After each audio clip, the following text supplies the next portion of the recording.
Hello everyone, welcome back to my YouTube channel. कैसे हैं आप सब? आई होप आप सब लोग बहुत बहुत बहुत अच्छे होंगे। As all of you know that we have completed our continuous tense and simple tense, है ना। हमने अपना कॉन्टिन्यूअस टेंस और सिंपल टेंस फिनिश कर दिया है।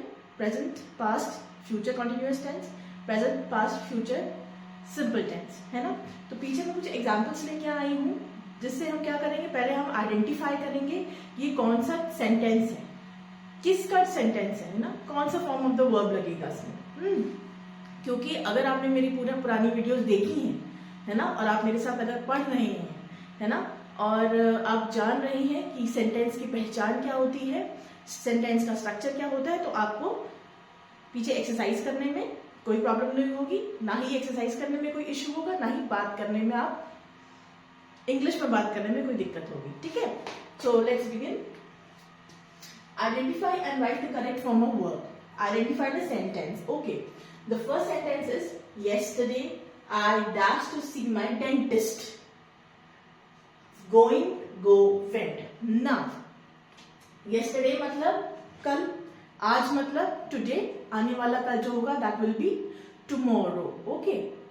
अब क्योंकि इसमें yesterday लगा है तो आप इतनी बात तो आप समझ जाइए कि ये हमारा कॉन्टिन्यूअस और सिंपल टेंस में से एक टेंस है, लेकिन कौन सा है, या तो ये पास्ट कॉन्टिन्यूअस टेंस होगा या ये सिंपल पास्ट टेंस होगा।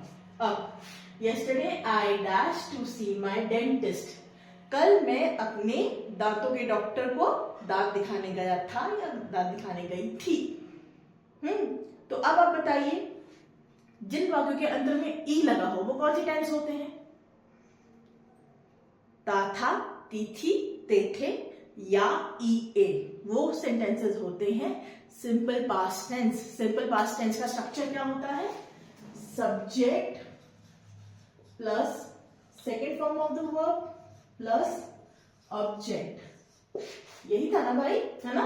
अब आ जाइए, जाने की क्या होती है, क्या बोलते हैं इंग्लिश में? Go. Go, went, gone. Second form of the verb go की है वेंट, तो यहां पे आएगा वेंट।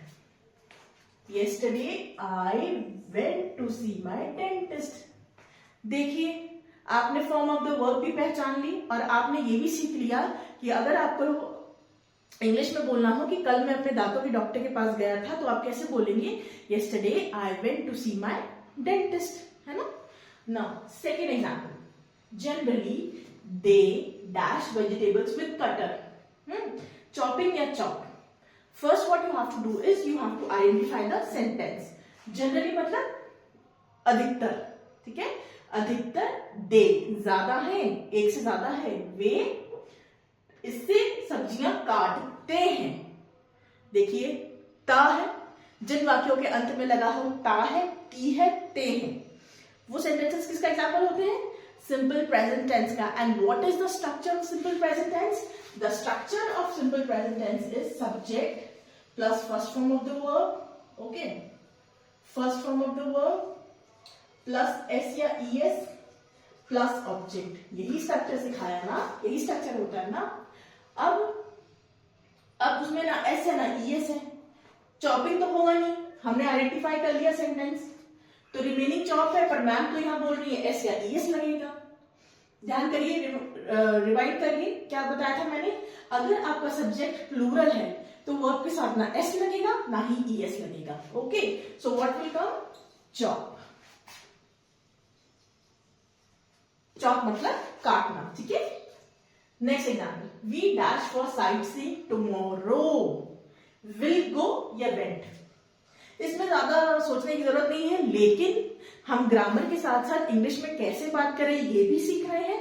आइए सेंटेंस के पीछे का जो मैं समझाना चाह रही हूँ कॉन्सेप्ट, वो देखते हैं। We dash for sightseeing tomorrow. Tomorrow means आने वाला कल, भविष्य, ठीक है। तो यहां बात होगी भविष्य की, फ्यूचर टेंस की। तो ये क्या हुआ? या तो ये फ्यूचर सिंपल टेंस है या फ्यूचर कॉन्टिन्यूअस टेंस है। अब फ्यूचर कॉन्टिन्यूअस टेंस का तो कुछ इसमें लग नहीं रहा है, क्योंकि हम कल साइट सीइंग का क्या मतलब होता है? जैसे आप किसी अपने स्टेशन को छोड़ के किसी हिल स्टेशन पे जाएं, है ना, कोई नई जगह जाते हैं आप, जहाँ अच्छे अच्छे माउंटेन्स हैं, अच्छी अच्छी चीजें हैं देखने के लिए, है ना, तो उसे क्या बोलते हैं? Sightseeing. है ना। तो we dash for sightseeing tomorrow, will go, ये कौन सा एग्जाम्पल हुआ? सिंपल फ्यूचर टेंस, ठीक है। सिंपल फ्यूचर टेंस का क्या स्ट्रक्चर रहता है? Subject plus will slash shell plus first form of the verb plus object. तो वी विल गो। हमेशा मैंने बोला ना, जब भी विल आ जाए तो समझ जाइए कि भविष्य के बारे में बात हो रही है ना। अब क्योंकि भविष्य के बारे में, फ्यूचर के बारे में बात हो रही है, तो टुमारो है, इससे भी आपको पता लग जाएगा कि ये अभी आने वाला कल है, आने वाला कल है, ठीक है। तो अगर आपको इंग्लिश में बात करना है कि कल मैं ये काम करूंगा या कल मैं वहां जाऊंगी, तो आप कैसे बोलेंगे? आई विल गो देयर, है ना। I will do this work tomorrow, ठीक है।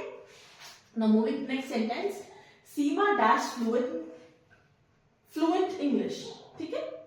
सीमा नाम की लड़की है, वो अच्छे से इंग्लिश में बात करती है। फ्लुएंट मतलब when you speak any language without any fumbling, और बिना किसी फंबल करके एकदम आराम से फ्लुएंट इंग्लिश में बात करती है। अब तो इसका इधर स्पीक्स आएगा या स्पीकिंग आएगा? हमने पहले सेंटेंस आइडेंटिफाई कर लिया कि सीमा फ्लुएंट इंग्लिश बोलती है। अब मैंने क्या बोला? जिन वाक्यों के अंत में ता है, ती है, लगता है, वो होते हैं एग्जाम्पल्स सिंपल प्रेजेंट टेंस के। उसका स्ट्रक्चर ये हो गया आपका, subject plus first form of the verb plus S plus object. तो अब आप मुझे बताइए, स्पीक्स आएगा कि स्पीकिंग आएगा? कॉन्टिन्यूअस टेंस तो है नहीं, ये आएगा ना भाई। बोलने को इंग्लिश में क्या बोलते हैं? स्पीक, है ना। और क्योंकि सीमा सिंगुलर है, एक ही है, तो उसके साथ हमने क्या ऐड कर दिया? एस। देखिए कितना इजी है।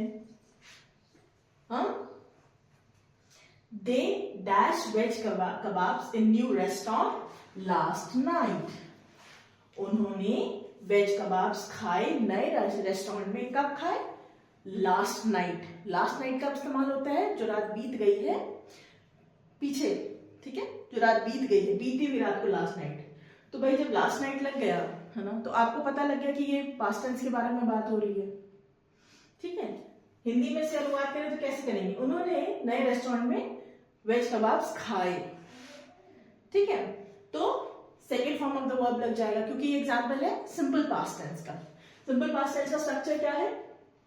Subject plus second form of the verb plus object. So they ate, ठीक है।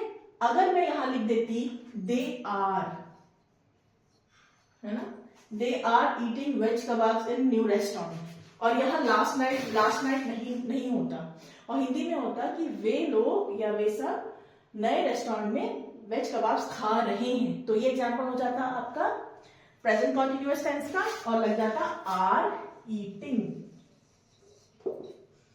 ठीक है। Next, I dash French for 3 years। मैंने 3 साल के लिए, फ्रेंच एक लैंग्वेज होती है, वो मैंने सीखी, ई, है ना। क्या बताया था मैंने? जिन वाक्यों के अंत में लगता हो ता था, ती थी, ते थे या ई ए, वो एग्जाम्पल होते हैं आपके सिंपल पास्ट टेंस के।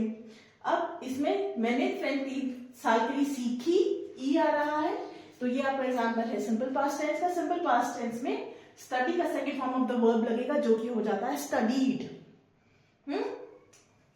I studied French for 3 years। Last night, देखिए लास्ट नाइट सेंटेंस के स्टार्टिंग में ही, that means it is an example. Before reading the sentence you will get to know that the example is an sentence is an example of past tense, ठीक है। Last night, रात जो बीत गई, we dash the entire web series। पिछली रात को हमने कोई भी वेब सीरीज थी, XYZ कोई भी वेब सीरीज थी, वो पूरी देख ली ई। Again it is an example of simple past tense. And in simple past tense क्या, कौन सा फॉर्मूला, कौन सा स्ट्रक्चर लगता है? Subject plus second form of the verb plus object. अब क्योंकि देखी, तो वॉच का सेकेंड फॉर्म हो जाएगा वॉच्ड, वॉच्ड, वॉच्ड, वॉच्ड।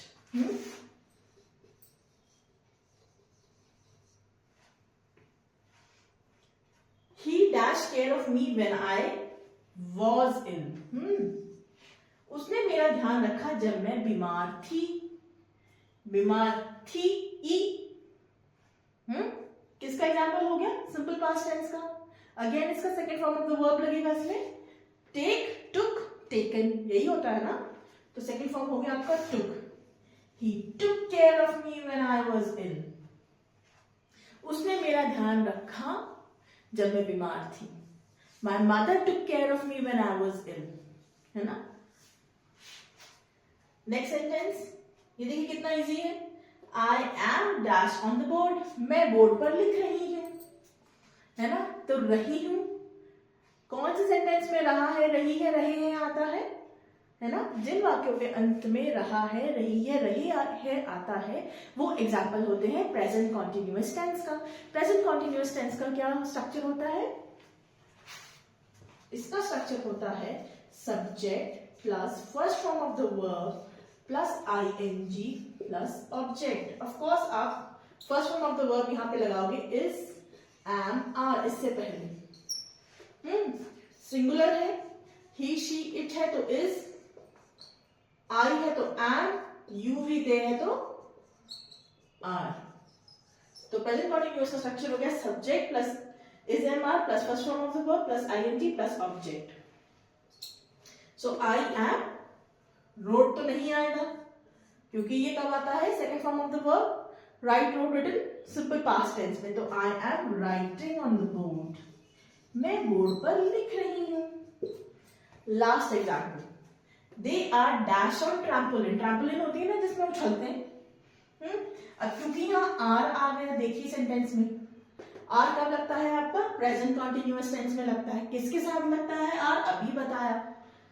एक से ज्यादा है तो दे लगता है, तो क्या आएगा? जंप आएगा, जंपिंग आएगा। अभी उछल रहे हैं वो, है ना।